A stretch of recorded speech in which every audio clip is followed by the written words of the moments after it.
Well, like failure, opposition is a part of life. Sometimes it can come directly through people, or it can be spiritual, as though all hell is broken loose against you.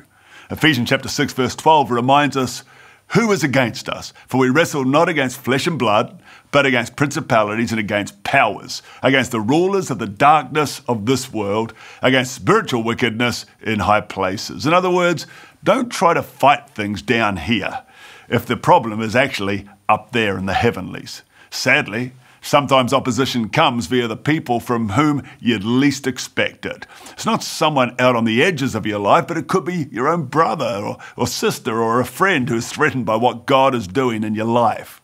When you come up against opposition, refuse to be ruled by someone in a negative way. If I find myself preaching and suddenly all I can think about is that one person and what they said and what they're doing and how unfair that has been, then I start preaching at them. Then that person is far too important in my world.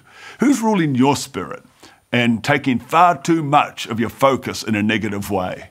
No mature Christian who is seasoned in the Word has any reasonable excuse to live their life offended. Jesus told us that offenses would come.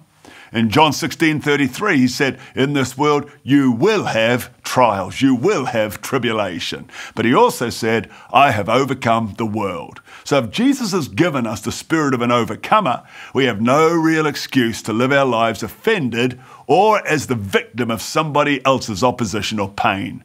We're told to rule our own spirit well.